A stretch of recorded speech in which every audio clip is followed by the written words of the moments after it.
Coming up on today's episode of Airborne Unlimited, the National Aviation Hall of Fame comes under congressional scrutiny. The team Raytheon Leonardo bows out the TX competition. Lycoming engines to expand production in Pennsylvania.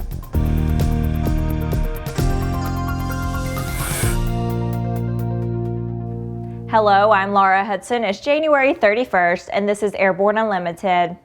Ohio Congressman Michael Turner has sent a letter to the chairman of the Board of Trustees for the National Aviation Hall of Fame as a result of receiving troubling information concerning the Hall of Fame finances. Congressman Turner is exercising his oversight authority to investigate these allegations against the Congressionally Chartered organization. The letter said in part, quote, "My office has received complaints of financial mismanagement and misappropriation of NAHF resources and assets.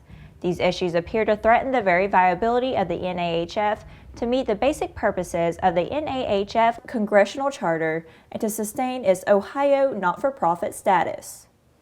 It appears the issue revolves around the use of NAHF funds for the payment of staff, consultants, and subcontractors." Turner said in the letter, quote, "The National Aviation Hall of Fame has an important and historic mission.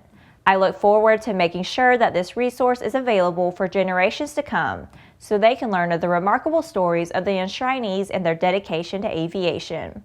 The goal is to ensure the future of the NAHF." The Raytheon Company and Leonardo have decided not to jointly pursue the U.S. Air Force Advanced Pilot Training Program, known as TX. The decision was announced jointly in a news release issued by the two companies.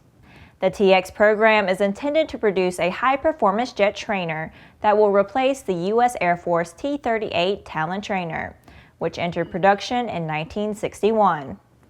In the news release, the company said in part, quote, "While we remain confident that the T-100 is a strong solution, our companies were unable to reach a business agreement that is in the best interest of the U.S. Air Force. Consequently, Raytheon and Leonardo will not jointly pursue the TX competition." Other companies still in the competition include partnerships between Boeing and Saab, Lockheed Martin and Korea Aerospace Industries, and Northrop Grumman and BAE Systems. After the break, Lycoming Engines brings jobs back to the U.S. The Bristol Light Sport aircraft is what you are looking for. The Bristol is wider than a Cirrus, faster than a Skyhawk, offers more storage than a Husky, and comes standard with Garmin avionics. So what are you waiting for? Visit Bristol.com to find out how you can get into a Bristol today. Redbird Flight Simulations is dedicated to revolutionizing flight training by designing, manufacturing, and delivering affordable and innovative flight training technologies. Each Redbird device is designed to enhance the training experience for pilots of all levels, from student to ATP. Redbird is quickly becoming the industry standard for flight training. Since Redbird introduced its revolutionary FMX in 2007, colleges, universities, and flight training operations around the world have integrated Redbird products into their curriculum. It's time to discover what Redbird can do for you. Join the migration. Explore no limits flying in the FAA-certified Sea Ray Amphibious LSA, one of the top 3 best-selling LSAs in the U.S. Progressive Aerodyne Sea Ray comes equipped with a Rotax engine and exhibits extraordinary handling on land, water, and in the air. Check it out at www.searay.com. Welcome back. If you would like to be a supporter of Airborne Unlimited, send an email to jim@aero-news.net. Lycoming Engines announced last week that it will be expanding its operations in Williamsport, Pennsylvania, by bringing manufacturing of components that are currently being outsourced both in the U.S. and abroad back in-house. The company plans to acquire new equipment and add 33 to 36 new jobs, as well as retain approximately 400 employees currently working at Lycoming. The overall project cost will be about $12 million, according to the company.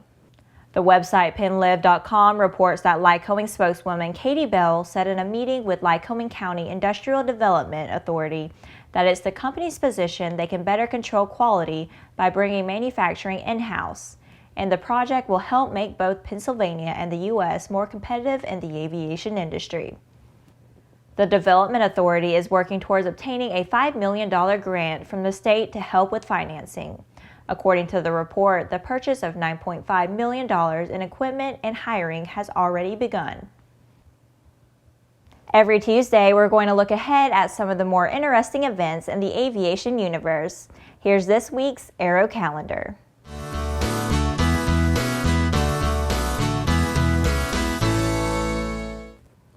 Our first event is the Fly-In Cruise-In being held in Naples, Florida, at the Naples Airport.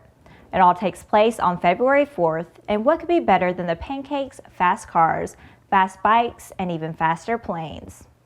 They claim this is the only show in South Florida that has planes and autos and motorcycles all on the runway.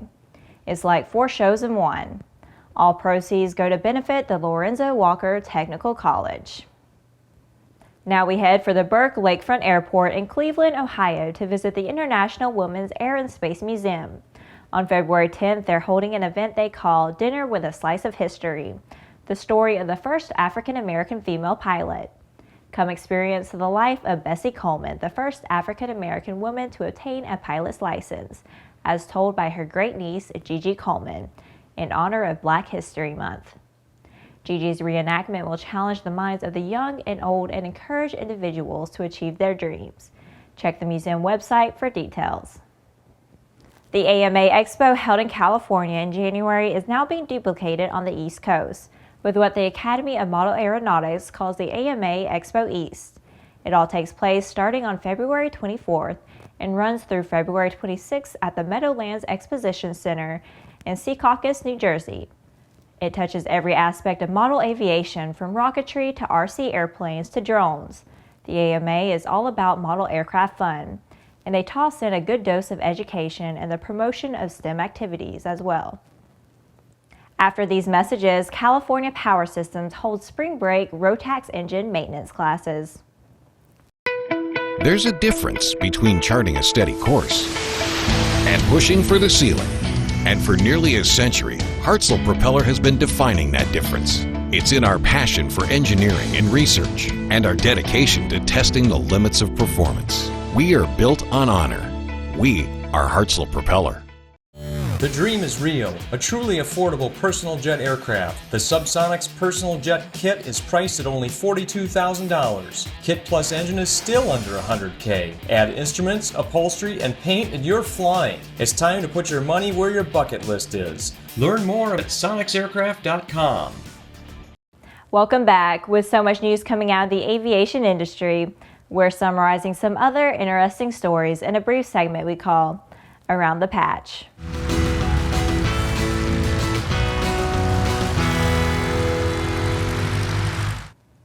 If you need to learn something about maintenance on a Rotax engine, California Power Systems can fix you up during spring break.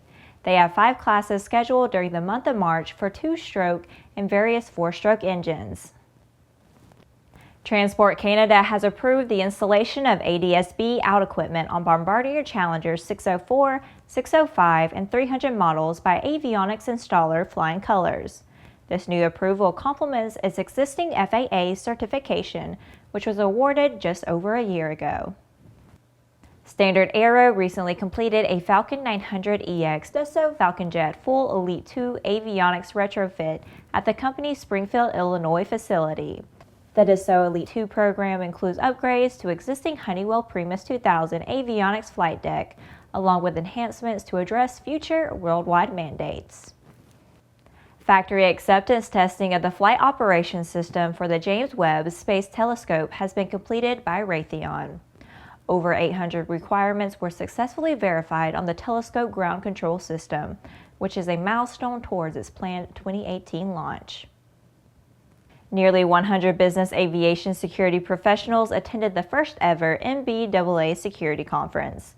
The conference was held last week in conjunction with the association's West Palm Beach Regional Forum. NBAA says they look forward to continuing the event in coming years. Well, that's it for today's trip around the patch. Now let's move on to the rest of the news. Here's some good news for drone racing fans. The FAI Drone Racing World Cup 2017 is coming. A total of 15 events have already been confirmed for the 2017 World Cup races. More races are expected to be announced, which includes competition in the United States. At each event, competitors participate in a series of races flying multi-rotor drones with at least 3 power-driven propellers and weighing no more than about 2.2 pounds. Drone racing competitions consist of successive races in which several radio-controlled model aircraft fight it out to be the fastest around a predetermined circuit. The events can take place inside or outside. These drones are equipped with onboard video cameras that transmit images to goggles worn by the pilots, allowing them to steer the tiny aircraft around the race circuit. Each pilot also has a helper who works as a spotter. Much like NASCAR racing, watching the race is fun, but you just know that at some point during the race, there's going to be a wreck or two. Well, that's our program for today. Remember that Airborne Unlimited is streamed daily, Monday through Friday, with additional breaking news bulletins for important stories that fall outside of our normal deadlines. If you're watching us on YouTube, please subscribe, and do check us out on Facebook and Twitter. Get comprehensive, real-time, 24/7 coverage of the latest aviation and aerospace stories anytime at aero-news.net. See you tomorrow.